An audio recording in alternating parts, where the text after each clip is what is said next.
할렐루야. 행복하고 기쁜 찬양 감사합니다. 하나님이 주시는 마음이 없으면 이렇게 찬양할 수 없습니다. 노래의 실력이 아니라 하나님이 주시는 마음이 있기 때문에 사람의 영혼을 움직이고 하나님의 보좌를 움직이는 아름다운 찬양이 입에서 나오는 거죠. 추석 명절 연휴 기간에 여러분들의 삶에 그런 감동과 기쁨이 하나님이 한없이 부어주심으로 인해서 찬양이 넘치는 진정한 감사가 있는 그런 명절이 될 수 있기를 주님의 이름으로 축원합니다. 명절이 되면은요, 분주하던 일상이 잠시 멈춰지죠. 그리고 잊고 지내던 가족, 또 이웃, 친지들, 또 내 삶에 잊고 있던 것들을 다시금 한번 또 생각해 볼 그런 시간들을 갖기 마련입니다. 그래서 다시금 옷매무새도 고쳐 입고 새로운 또 삶의 출발을 하게도 되지요. 우리의 신앙도 마찬가지입니다. 분주하게 살아가다 보면은 어느덧 처음 결심했던 그 신앙의 결심, 믿음의 결단들이 희미해지기도 합니다. 예배하는 시간마다 하나님이 우리에게 말씀하시고 은혜를 주시는 것은 그것을 잊지 말라는 그런 은혜를 주시는 줄로 믿습니다. 오늘 우리가 이 명절을 맞이해서 우리 일상을 다시금 돌아보는 그 시간 가운데서도 한 번 더 우리 신앙도 돌아보는 그런 시간이 되었으면 합니다. 오늘 시편 34편은 그런 우리의 신앙의 본질이 무엇인가를 돌아볼 수 있는 아주 좋은 본문입니다. 오늘 본문을 보시면 제목이 하나 붙어 있습니다. 다윗이 아비멜렉 앞에서 미친 채 하다가 쫓겨나서 지은 시라고 되어 있죠. 명절날에 미친 척하고 나온 사람의 시를 여러분들한테 말씀드려서 죄송합니다.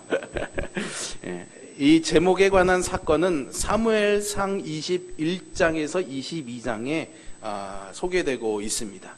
다윗이 여러분들이 아시는 것처럼 골리앗을 죽이고 나서 목동에서 일약 이 이스라엘 민족의 영웅이 됩니다. 그죠? 전쟁 영웅이 되죠. 근데 그것이 사울이 보기에는 좀 좋지 않았어요. 그래서 사울이 미워하기 시작합니다. 그래서 다윗을 죽이려고 하지요. 다윗이 도망을 다니게 됩니다.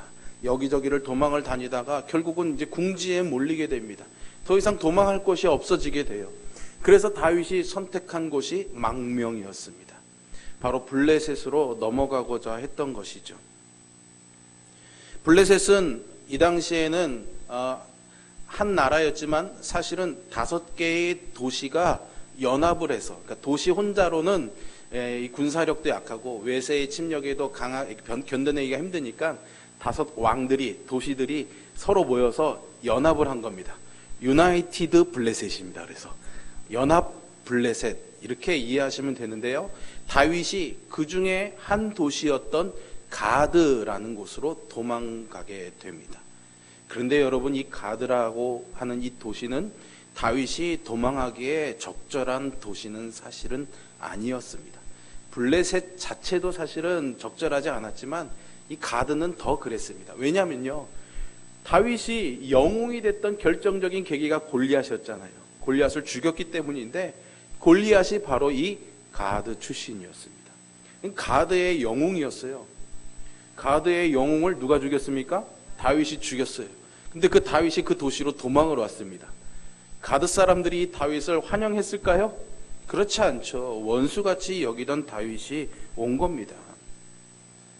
그만큼 여러분, 다윗의 입장에서는 가드로 도망할 만큼 얼마나 절박한 상황인지도 우리가 한편으로는 이해할 수 있을 것입니다.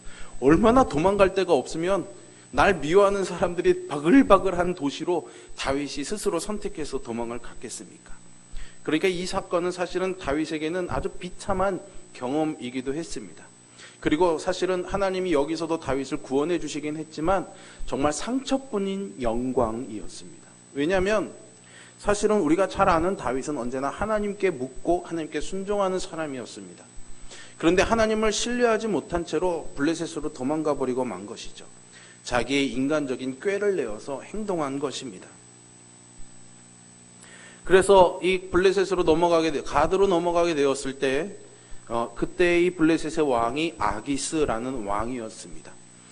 기적의 이름이 아니고요, 아기스입니다. 오해하지 마시고.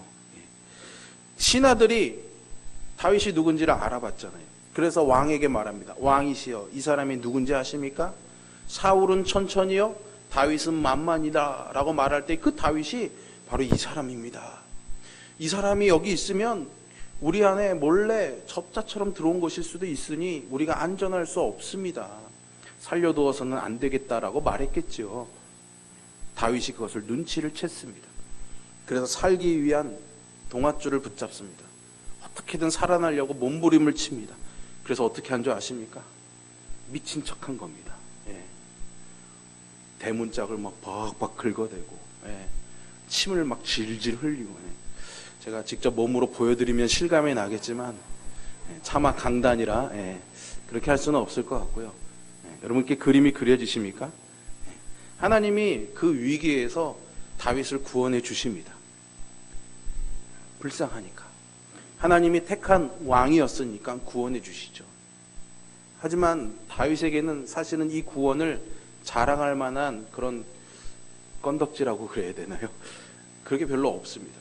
그래서 사실은 그런 표현이 있을 수는 없지만은요, 저는 이 다윗의 구사일생의 이 구원을 사실은 영광스러운 구원이라기보다는 수치스러운 구원이라고 표현하고 싶습니다. 그러나 여러분, 우리의 구원은 수치스러운 구원은 절대 없습니다, 여러분. 네. 그렇게 느껴질 수 있다라는 거죠. 구해주시긴 했지만 부끄럽고 아프고 상처밖에 없는 거죠. 그렇게 다윗이 다시 블레셋에서 도망 나와서 피한 곳이 바로 그 유명한 아둘람이라는 굴이었습니다. 다윗이 블레셋으로 망명 갔다가 유다로 돌아왔다는 소식을 듣고 그의 아버지와 가족들이 다윗을 찾아갑니다. 그리고 이 소문이 퍼지게 되니까 여러 사람들이 이 아둘람 굴에 모여들게 되는데, 그 사람들의 면면을 보니까 사실은 경제적으로나 군사적으로나 어떤 사회적으로 유력한 사람들이기보다는 그 반대에 어렵고 고난당하고 도망 다녀야 되는 빚진 사람들, 그런 입장에 있는 사람들이 모여들게 돼서 그 숫자가 400명이나 되게 되었습니다. 그러니 사실은 이 사람들 중에 다윗에게 도움이 될 만한 사람은 사실은 거의 없다고 봐도 무방하겠지요. 오히려 다윗에게는 이게 큰 짐이 되고 맙니다. 혼자 숨어 다니기도 버거운데 그에게는 이제 400명의 식구가 또 새기게 된 것이죠. 다윗이 오늘 시편 34편을 쓴 배경이 바로 이러한 상황 가운데 있었던 거죠.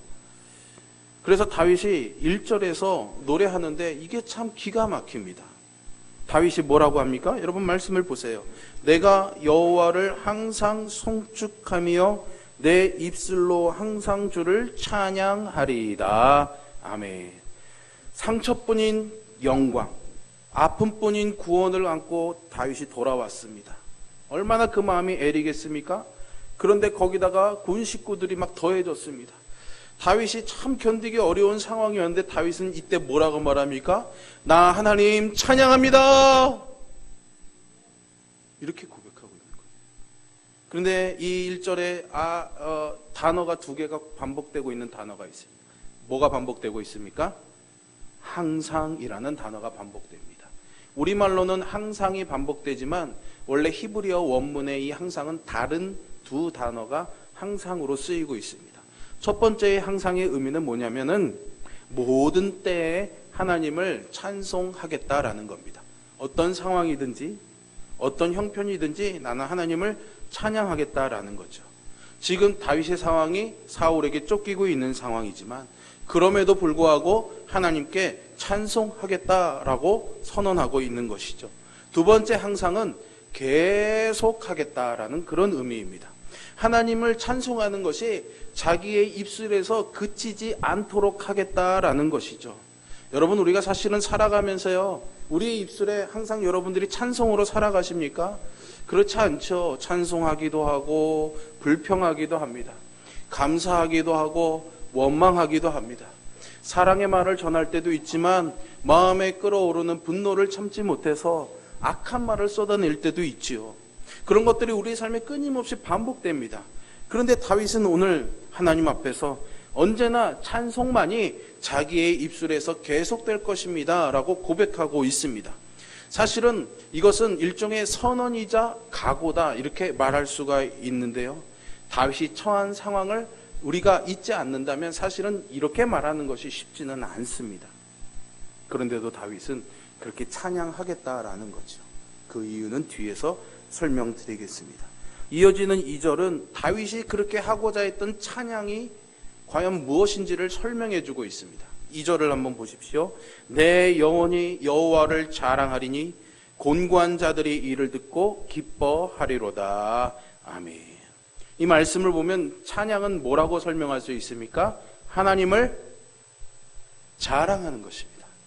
내 삶에 함께 하시는 하나님, 내 삶에 역사하시는 하나님, 그 하나님을 자랑하는 것이죠. 거기에는 좋은 일과 나쁜 일도 포함되어 있습니다. 왜 그렇습니까? 좋은 것을 주셨기 때문에 자랑하는 것이 아니라 좋은 일을 주셨든지 나쁜 일을 주셨든지 하나님은 선한 분이시기 때문이죠. 그 선한 하나님이 내 삶에서 함께 하시고 계시다는 것을 좋은 일이든 나쁜 일이든 그 속에서 우리가 발견하게 되면은 어떻게 돼요? 하나님을 자랑하고 찬양하는 것입니다. 이게 찬양의 자랑의 특별한 점입니다, 여러분. 세상의 자랑은 좋은 것만을 합니다. 나쁜 것 갖고 자랑하지 않죠. 그죠? 이야, 나 어제 계단에서 굴러서 팔 부러졌어. 이야! 자랑하지 않습니다. 그죠? 그러나 나 팔 부러졌는데 내 팔을 지켜주시는 하나님을 나는 그때 만났어. 그럼 그게 자랑이 되는 거죠. 세상의 자랑은 듣는 사람이 아주 기분이 나쁠 때가 있습니다. 그죠? 괜히 자존심을 건드리기도 하고 내 약점을 드러내는 것 같아서 화가 막 도도해지기도 합니다. 그러나 하나님의 찬양은 그런 세상의 자랑과는 근본적인 차원에서 다릅니다. 하나님을 자랑하는 이 찬양은 자기 자랑과 뚜렷이 구별이 되는 것이죠. 다윗이 그런 하나님을 찬양하고자 했던 그 결심의 목적이 이 2절 뒷부분에 한 번 더 언급이 됩니다. 뭐라고 말합니까? 곤고한 자들이 듣고 기뻐하기를 바라기 때문이다 라고 말하죠. 여기서 말하는 곤고한 자들이 누굴까요? 다윗의 이야기를 듣고 있는 사람들이죠. 누굽니까? 아둘람굴에 모인 400명의 사람들입니다. 환난당하는 사람, 빚을 지고 있는 사람, 마음이 원통한 사람들, 어려움을 당하고 있는 사람들이죠. 그 사람들이 이것을 듣고 자기의 찬양을 듣고 어떻게 하기를 바란다고요? 기뻐하기를 바랍니다. 기뻐하기를. 이것이 찬양의 또 다른 목적입니다, 여러분. 찬양의 가장 궁극적인 목적은 하나님을 영화롭게 하는 겁니다. 나를 드러내 자랑함으로 하나님을 영화롭게 하는 거죠. 우리가 지난 목요일 날 순 콘서트를 했습니다. 강원 CBS와 함께. 거기서 4분의 사연이 소개되어졌습니다. 세상적인 눈에서 보면 자기 자랑일 수 있지만 사실은 그 사연에 나온 분들은 다 자기의 아픔과 약한 부분들을 용기 있게 드러냈어요. 왜? 그것을 통해서 하나님이 자랑되어질 것을 믿었기 때문이죠. 얼마나 은혜롭고 좋은 시간이었는지 모릅니다. 못 간 분들은 후회되실 겁니다. 기회가 이번 토요일 날 또 있습니다. 방송 내용이 강원 CBS에서 라디오로 편집돼서 방송이 됩니다. 오늘 광고 시간에 여러분들한테 맛배기로 보여드릴 거고요. 토요일 날 여러분들이 라디오 청취를 하시면 어떤 은혜가 있었는지 느껴보실 수 있을 겁니다. 어쨌든 그렇게 하나님을 자랑하고 그래서 나는 가리워지고 하나님이 사람들이 그 하나님이 살아계시는구나. 하나님이 정말 우리의 삶에 함께 하시는 거구나 라고 깨닫게 되는 게 하나님이 영화롭게 되는 겁니다. 하나님이 영광을 받으시는 거죠. 그게 찬양의 목적입니다. 그런데 그 하나님께 영광을 돌리는 찬양을 하다 보면 또 다른 목적이 하나 이루어지는데 그게 뭐냐면 곤고한 자들이 기뻐한다는 거예요. 그들로 하여금 이 찬양에 동참하게 한다는 거죠. 그래서 찬양은 나만을 위한 것이 아닙니다. 어떤 점에서 우리가 하는 말, 우리의 표정, 우리의 태도, 이 모든 것들이 찬양이 될 수 있습니다. 그리고 이 찬양은 곤고한 자들을 살아나게 하고 기쁘게 하고 이 찬양에 동참하게 할 수가 있는 것이죠. 제가 대학교 막 올라가서 교회 청년부 활동을 막 할 때 참 제가 좋아했던 찬양팀 리더 형이 있었습니다. 이 형이랑 같이 다니면은요, 뭘 먹어도 맛있고 정말 뭘 해도 재밌습니다. 얼마나 재밌고 맛있게 다녔는지 몰라요.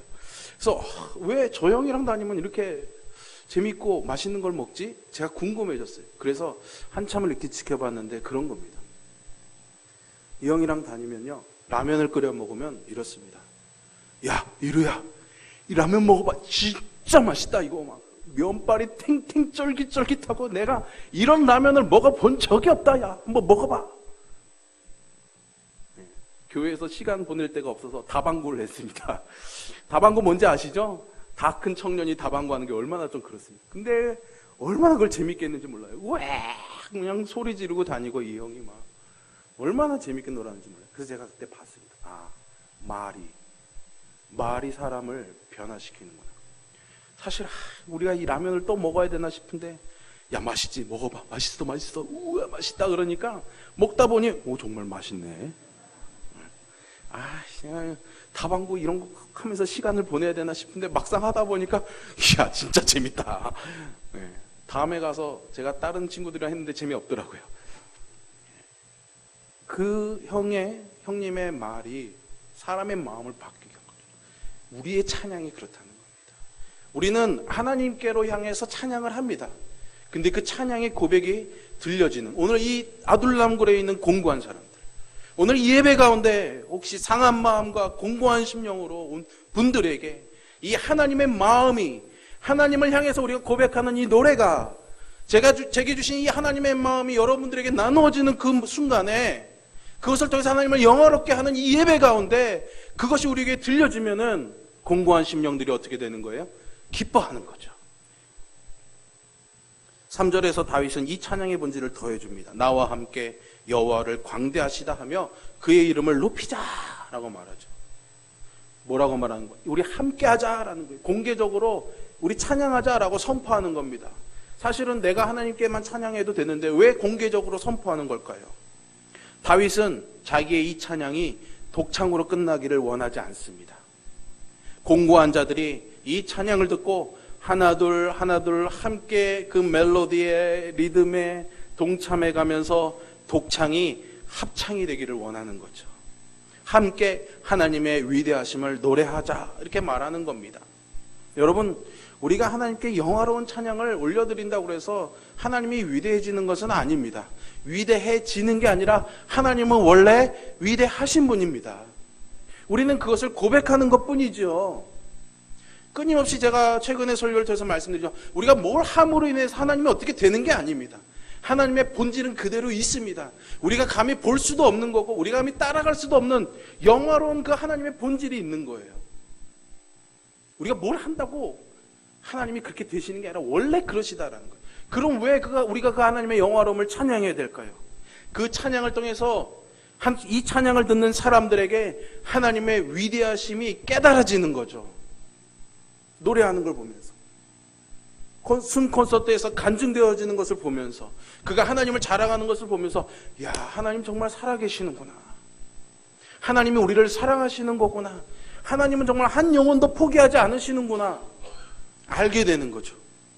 근데 그것을 알게 되면 어떻게 됩니까? 내 마음에도 찬양할 수 없을 만큼 무거운 인생의 짐에 눌려 있고 실패에 낙심해 있고 때로는 치밀어오는 내 안에 있는 분노를 다스리지 못해서 나 스스로에게 실망하고 있을 그때 그 하나님을 찬양하는 그 노래소리를 듣고 그래 나도 하나님을 찬양해야지, 그런 마음이 일어나는 거죠. 하나님의 위대하심을 알고 경험한 사람들은 결코 혼자서 찬양하는 것으로 만족하지 않습니다. 그래서 하나님께 찬송하고 싶어 하는 거죠.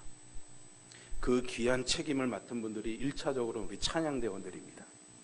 우리 찬양대원들의 이 예배의 찬양을 통해서 우리가 그런 마음을 얻는 거지요. 우리는 이 예배 가운데 하나님이 무엇을 원하시는지를 이 말씀을 통해서 깨달을 수 있습니다. 한 사람이 하나님을 찬양하겠다고 결심을 합니다. 그리고 그의 찬양을 듣고 사람들이 기뻐하면서 그 찬양에 동참해 오는 거죠. 그래서 어느새 독창이 합창이 되는 겁니다. 개인의 찬양이 회중의 찬양이 되는 것이죠. 이것이 우리의 예배 공동체 안에서 경험되어지고 일어나야 되는 일입니다. 오늘 저는 이 강단에서 제가 그 하나님을 드러내고 찬양하는 것입니다. 여러분들이 이 말씀을 들을 때 야, 우리 목사님 말 잘한다가 아니라 이 메시지 안에 있는 그 하나님을 알고 나도 하나님을 함께 찬양하는 그 마음을 가지게 될 때 우리의 예배를 통해 하나님이 영광 받으시는 줄 믿습니다.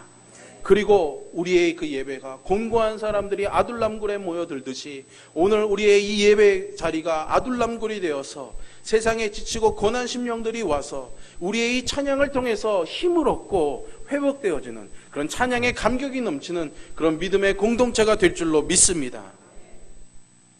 다윗은 이제 4절부터 7절까지 자기의 경험에 기초해서 자기가 찬양하지 않을 수 없는 이유를 설명해 줍니다.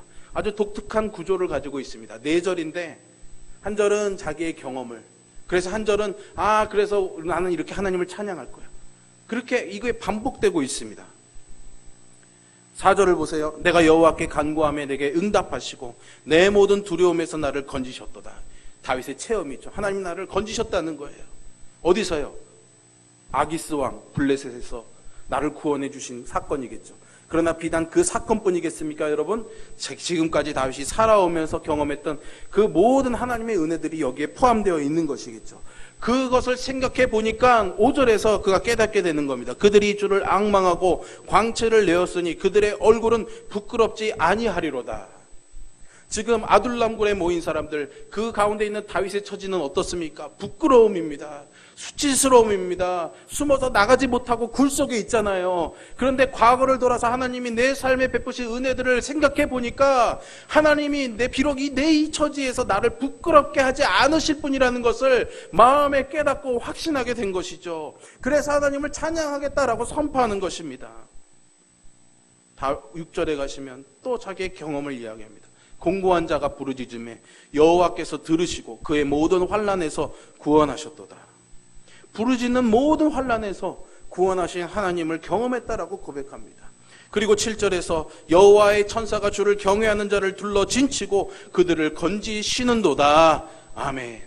내가 미친 척해서 내가 몸부림쳐서 살아나온 줄 알았지만 사실은 그때 하나님이 나를 어떻게 해요? 천사들을 보내서 진을 쳐서 나를 보호하고 계셨구나. 그리고 그 하나님이 내 인생의 삶에서 지금 아둘람굴에 있고 여전히 나는 세상 밖으로 나갈 수 없는 상황이고 우리의 앞날은 암담하고 막막하지만 하나님이 그 세상 가운데서 나를 둘러 진치고 지켜주시겠구나. 이 믿음을 갖고 있는 거죠. 저와 여러분에게도 이 확신이 있기를 주님의 이름으로 축원합니다. 그래서 담대하게 8절에서 선포합니다. 8절의 말씀 같이 한번 읽어보겠습니다. 8절의 말씀 시작. 너희는 여호와의 선하심을 맛보아 알지어다. 그에게 피하는 자는 복이 있도다. 아멘. 다윗은 여기서 하나님의 선하심을 맛보아 알지어다라고 선언합니다. 사실은 이 부분은 설교입니다. 그러면 다윗이 여러분들은 하나님의 선하심을 아셔야 됩니다. 내가 지금 설명드리지 않았습니까? 이러면 되는데 굳이 그 앞에요 단어 하나를 또 넣었어요. 뭐라고요? 맛보아 알지어다라는 거예요. 왜 맛보아를 넣었을까요, 여러분? 여러분 소금의 맛은 어떻습니까? 짭니다. 어떻게 짠 줄 아십니까? 먹어봤으니까 그러겠죠. 짠맛이 뭔지 말로 표현할 수는 없지만 뭔지 머릿속에 있지요, 그죠? 저희 아이들이 이제 초등학교 3학년 2학년인데 학습지를 합니다. 거기 보면 소금은 짜다 네모쳐져 있어 짜다 쓰게 되어 있습니다. 고추장은 맵다 뭐 이렇게 쓰는 그런 문제들이 있어요. 아이들은 처음에는 먹어보지 못했으니까 그렇게 지식적으로 알 수 있습니다. 그래서 소금은 짜다는 압니다. 하지만 짠맛이 무엇인지는 사실 모릅니다. 그죠? 그게 좋은 건지 나쁜 건지 몰라요. 그런데 먹어보게 되면 어떻습니까? 맛을 보면은 압니다. 우리도 하나님을 압니다. 말씀을 듣고 사람들의 이야기를 듣고 하나님을 압니다. 그러나 맛보지 않으면 하나님이 정말 어떤 분인지 잘 모르는 거예요, 여러분. 교회를 오래 다니고 어떤 직분을 받고 자랑거리가 있고 말할 거리가 있어도 맛보지 않았다면 하나님을 알지 못하는 거죠. 왜 맛보라는 말이 있을까요? 맛볼 수 있으니까. 맛볼 수 있으니까 맛보라는 겁니다. 여러분 그림에 떡을 그려놓고 자 먹어봐 이러는 사람이 있겠습니까? 접시에 맛있는 떡을 잘 담아서 야 이거 너 떡이야 먹어 맛봐봐 이렇게 해야 말이 맞는 거죠. 그러니까 이 맛봐봐 이 말은 뭡니까? 하나님이 지금 그 선하심을 어떻게 해요? 우리의 삶에 베풀어주고 있다는 거예요. 우리가 경험할 수 있다라는 겁니다, 여러분. 그런 소망을 우리에게 주는 겁니다. 지금 다윗의 아둘람굴에는 사실은 비천한 형편에 있는 사람들이 모여 있습니다. 여러분, 그 사람들이 지금 하나님의 선하심을 경험하고 있습니까? 그렇지 않습니다. 하나님이 정말 나와 계시는지 의문이 들 수도 있고, 정말 마음에 있는 이 원망을 다스리지 못해서 땅을 치며 소리 지를 수도 있겠죠. 그런데 다윗은 지금 우리의 형편이 어떠다는 거예요? 하나님의 선하심을 맛볼 수 있는 자리라고 선포하고 있는 겁니다, 여러분. 조금 이 형편이 좋아지고 나아지면 맛볼 수 있다는 것이 아니라, 형편이 지금 나아지지 않아도, 아니 나아질 가능성이 전혀 보이지는 않지만은 지금도 우리는 그것을 맛보고 있다라는 겁니다. 왜요? 8절 뒤에 보십시오. 그에게 피하는 자는 어떻다고요? 복이 있도다. 그에게 피하는 자는 복이 있도다. 왜 이 사람들이 아둘람굴에 피해 있잖아요. 왜 아둘람굴에 왔습니까? 왜 이 사람들이 아둘람굴에 왔어요?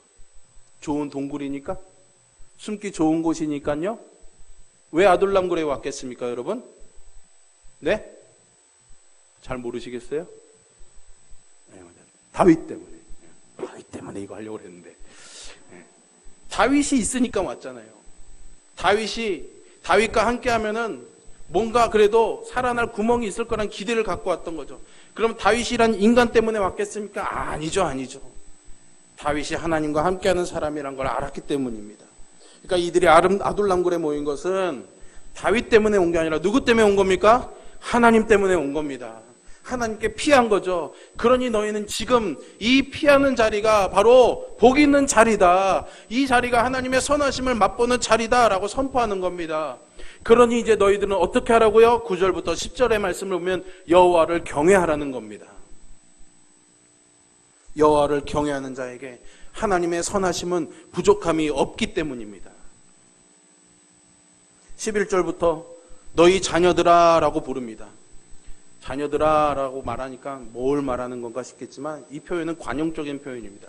제가 말씀을 이렇게 전하면서 여러분, 성도 여러분 이렇게 부르잖아요. 그죠? 그런 거랑 비슷한 겁니다.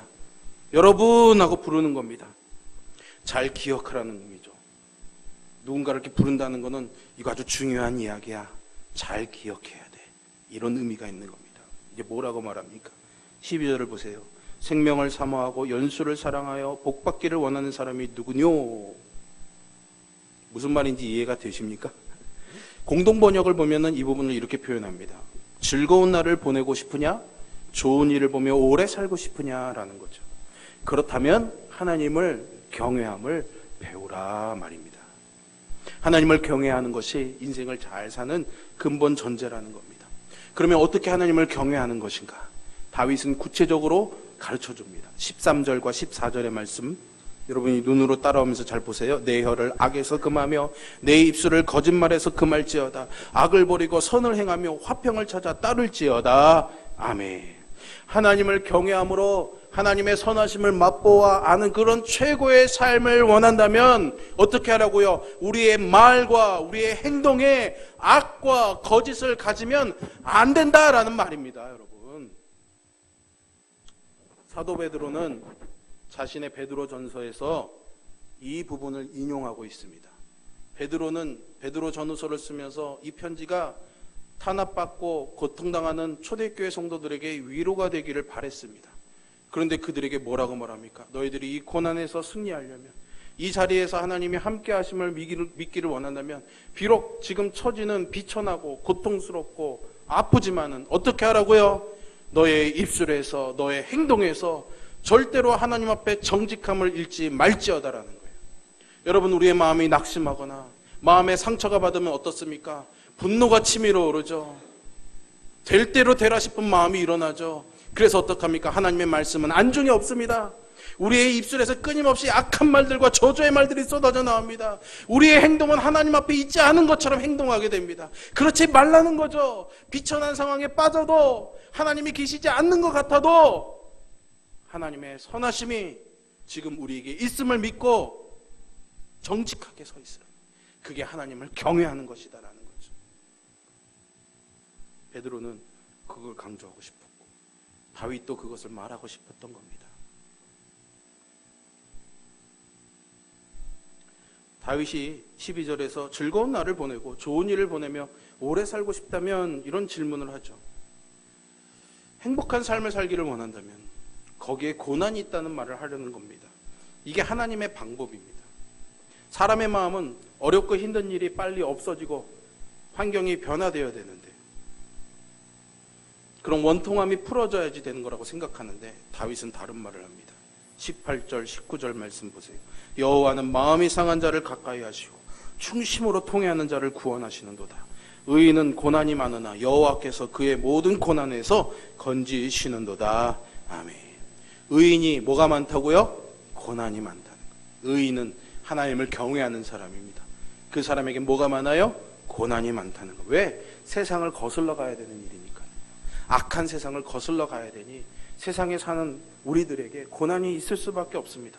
그런데 하나님이 그를 가까이 하시고 어떻게 해요? 구원해 주신다는 거죠. 이게 복음의 역설로 드러나는 행복의 아이러니입니다. 세상의 행복은 어려운 문제들이 해결 다 되고 발 뻗고 쫙 잘 수 있을 때에 행복이라고 느끼죠. 그러나 믿는 자들은 환경이 바뀌지 않아도 상황이 변화되지 않아도 그것을 다스리시고 주관하시는 선하신 하나님을 신뢰하기 때문에 그 상황 속에서 행복을 누리는 겁니다. 선하심을 맛보는 거죠. 사랑하는 성도 여러분, 우리는 고난 가운데서도 하나님의 선하심을 맛볼 수 있습니다. 추석 명절을 맞아서 가족들끼리 모이다 보면 좋은 일도 있겠지만 아픈 일이 드러나기도 하고 상처가 드러날 수도 있습니다. 그러나 그 가운데도 하나님의 선하심이 있음을 잊지 않으시기를 바랍니다. 여러분들의 삶의 자리가 지금 어디에 있습니까? 발 뻗고 편히 잘 만큼 좋은 분들도 있을 거고 밤잠을 이룰 수 없을 만큼 고통스럽고 아픈 분들도 있을 것입니다. 그러나 여러분 잊지 마십시오. 지금이 좋은 때입니다.